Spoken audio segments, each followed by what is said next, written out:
Yo, yo, yo, what's up? It's yours truly, Lonnie Copeland, a.k.a. Chico Dusti. And today I'm here kicking it with my homeboys. We're going to hold it in the road, the new podcast. Not only are we going to hold it in the road, we're going to talk about things that go on in the road, the streets, the community, the whole nine. So without further notice or further ado, I'm doing this thing with Mr. Gray Fox, and I'm gonna say that correctly. We were all both working the Grays, so we got something in common. And also my man, Big Bad Harold, like extra security and extra enforcement on this podcast. But anyway, no need to say all that stuff, man. Lonnie Copeland, I'm gonna kind of go into depth some of the things from a music side of the mogul standpoint, as well as this new thing about the Kadobe Apparel and my new fashion Chico Dusti whole outlook and how all this came about. So y'all just kind of stay tuned, and we're going to get into some real depth information. What's up, everybody? Welcome back to Holding in the Road, Mr. Gray Fox, Big Bad Harold. Today, we sitting here with a man of many, many, many hats. Mr. Lonnie Copeland, a.k.a. Chico Dusti. Chico Dusti, that's right. That's exactly what's happening. Thanks for taking the time, good brother. Yeah, man, it's a pleasure, man. Anytime I can, just kind of come out and we just kind of like hold it in the road, you know what I mean? From all aspects, from business and just walks of life, things that I have an opportunity to talk about. Out of our busy schedules, we're trying to still focus on some main things, even if it ain't current events. We make up our own events here. We hold it in the road. Kadobe Apparel. You never know what to expect. And I'm going to go ahead and spill the beans on some of this stuff whenever, I'm going to follow your lead. So you pop me off and... Okay. Oh, yeah. Kadobe Apparel. Yeah. The meaning, the name, what is it, acronym behind Kadobe? Well, the Kadobe Apparel, let me give them a brief history on it, right? So basically, we have been, I would say me personally, been playing with the name for maybe over 10 years. And it stands for creating a diversified outlook beyond ethnicity. And I came up with that name because I wanted to be different, not only just in the fashion, but just when people say it, it kind of go with the flow of some of those high-end brands. I've always been like that. Even when I was doing the music, Alkon Entertainment, I wanted it to say, when they say MCA, Electra, Alkon, I always had a vision of being corporate, clean, and just big. So the Kadobe Apparel, once I, came up with the meaning, I kind of played around with T-shirts at first, just kind of like in-house, just seeing what was going on. And people kind of was like, yo, you may be on to something. So I came up with a nice little logo. And this is probably like my second logo that I'm really like on right now. So just kind of played around with the logo for a while till I came up with something that I thought would be eye-catching and stick. And once I did the logo, it came about Target. I said, well, I like FAMU. Right. I like Florida State. I like, college football, NFL football, sports in general. Right. So I said, hey, I could see this too as being something big like Nike. So I wanted to go ahead and, parallel myself with some of the things that they were doing and start getting into the sport colors. Tried to go in and, couldn't really get in and get the logos, but I said if I could use the colors and do some slogans, and that would be kind of close to what was going on with that team, then it would kind of like people would say, oh, okay, I know what you're talking about. I get your drift. So we've been doing some things there. And throughout that process, I have had some opportunities come up to where now they're like, hey, we can, do some logos things. So that's going to be real big in the future. So for those who have been waiting, asking or whatever, or just kind of sitting back wanting to see where things are going, they are definitely moving in a big positive direction, for this apparel. Okay.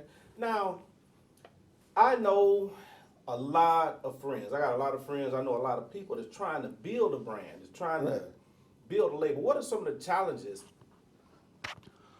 I know a lot of people that's trying to build a brand, create their own label. What are some of the challenges that you faced or someone may face? Just trying to build a brand, something to turn that dream into a reality. Okay, well, the first thing is being able to first get spiritual grounded. When you're spiritual grounded, it took me, I've been doing, and I'm gonna go into that as well, the music side of things, business, over 20 years. And, you know, I've had, you know, some ups and downs, and when throughout my life and just growing in general, I started realizing that, hey, the Father was in control the whole time. So now I'm what they call being aware, becoming aware. So to say all that, to say once you get spiritual grounded, you become aware of who's really in control and how to communicate, and the Father will talk to you and give you these ideas. And you have to be self-motivated.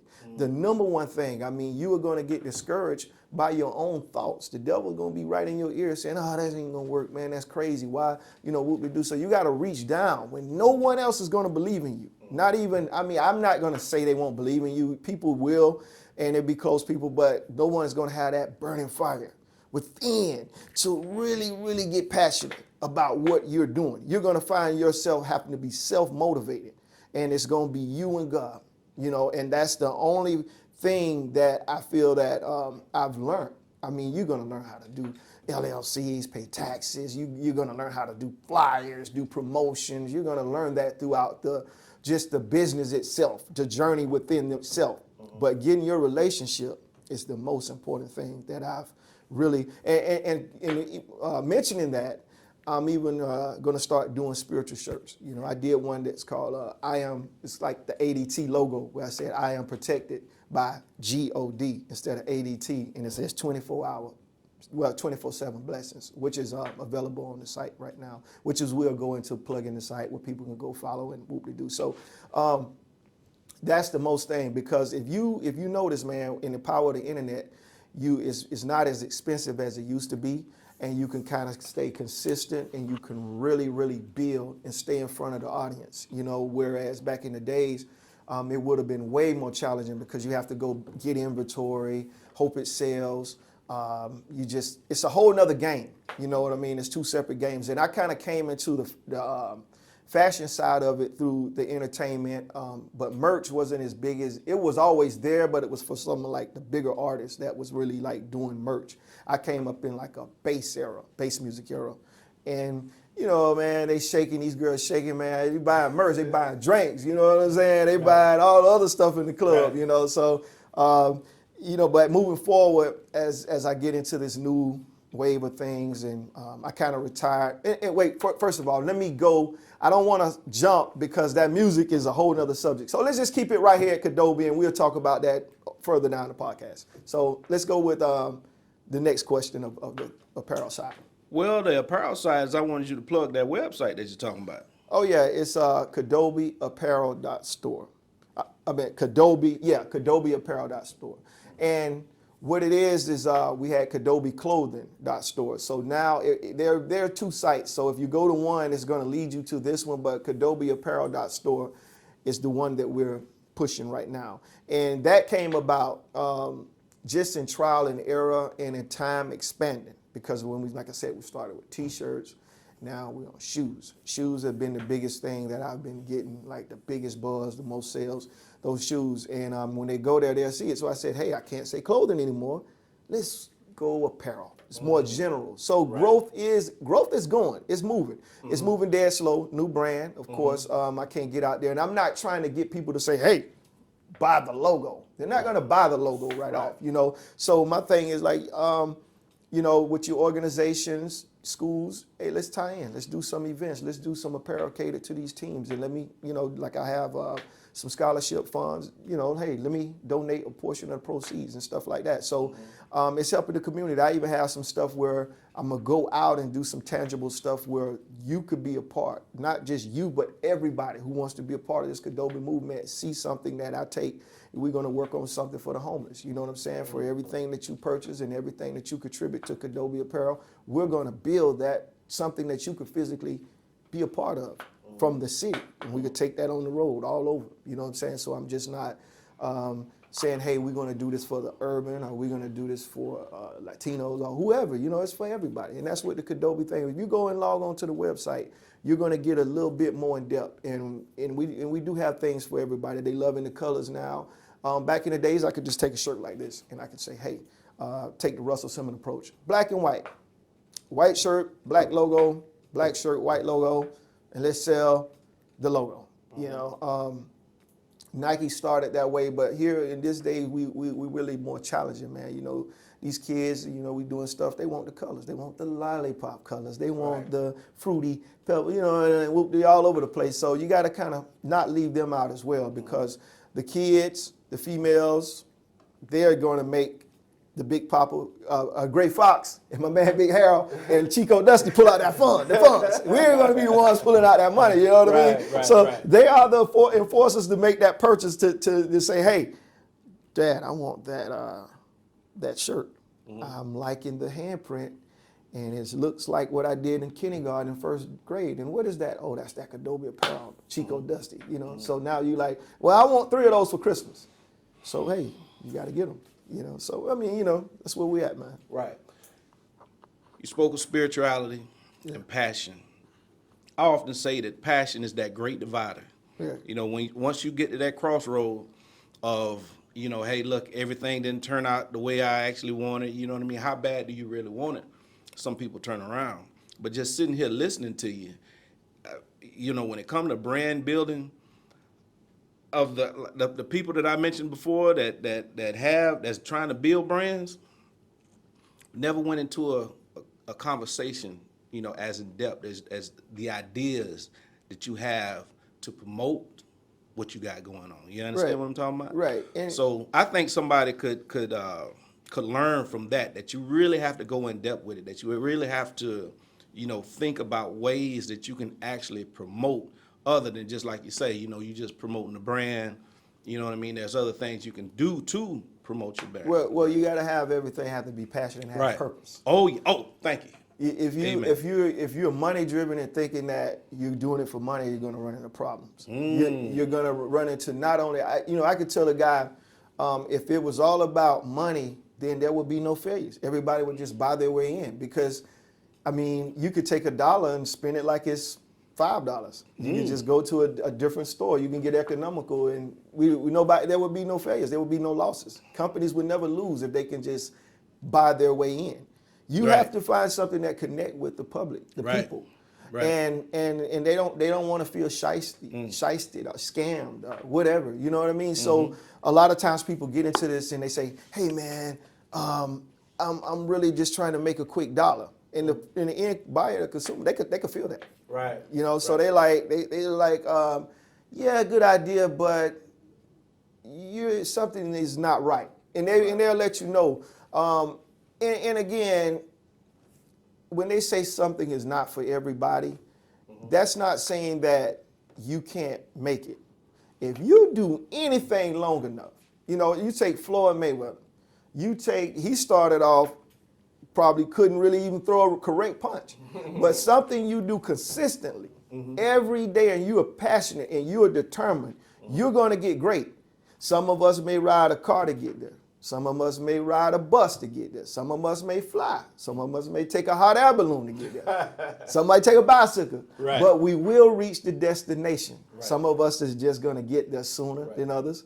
And some of us may never get there because we're just going to get tired of the journey. Right. So persistence, faith, and just determination is what it's going to take in anything you're doing. It's not going to be overnight. See, if you go, and man, I have some dark days, man. I have some dark moments, man, to where I feel like they feel. I feel like giving up. I feel like quitting. And I mean, it could be actually just going good. It's just the devil just like, come here. Stop thinking about that crap. Give you something bad to think about. And then all of a sudden, here comes the world just caving in, little problems turning into, there's not even problems, it's just the spiritual side of the battle. And you like, man, you know what, man, I just feel like just being normal. But then you ask yourself, what is normal? What is normal? You know, and I tell people that when they say, I don't work for anybody, I say, well, you work for even when you work for yourself, you don't work for anybody, you provide a service. You provide a service. You charge people to do whatever you do. If you work at McDonald's, I charge you a certain amount of hours to make sure these burgers get done and get these fries served to these customers. I don't look at it like I work for you. I provide a service for you. And once you start changing how you process information going in, it could come out right. It could come out better. And that's where I think a lot of us struggle, you know, with the challenges. Sports, very risky.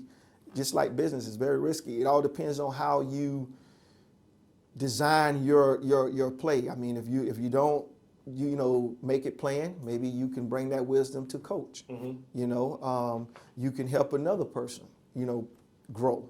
If I say don't hit $1 billion in sales, then maybe I can help someone else, that I could be a part of that movement, that we could spiritually connect and align and do the thing that we could do together.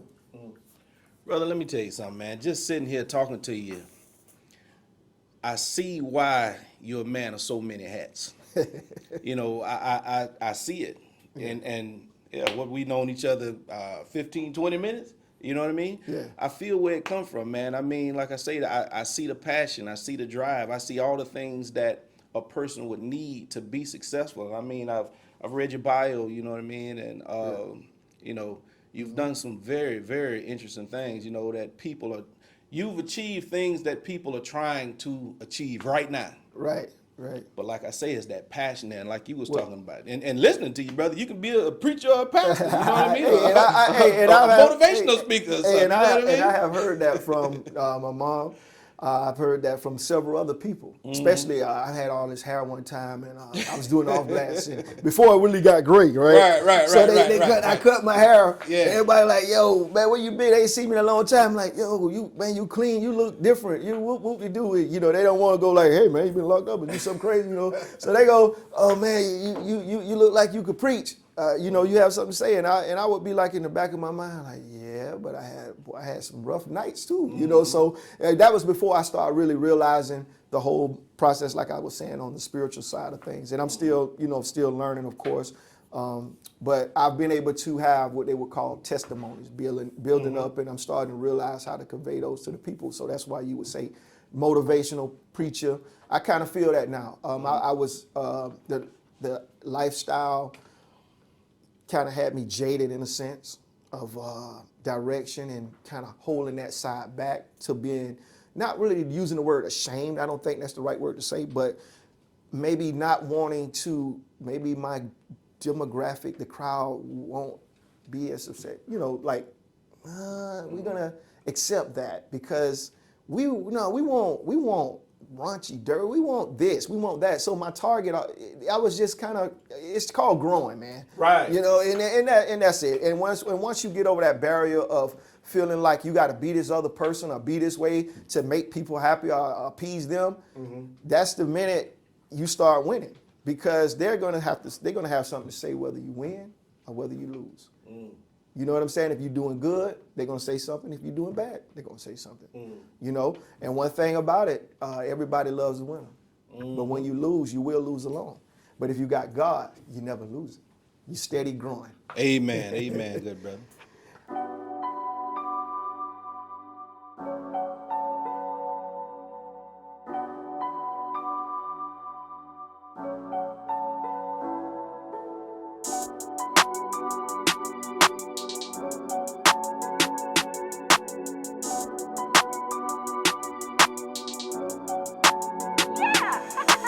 Yeah.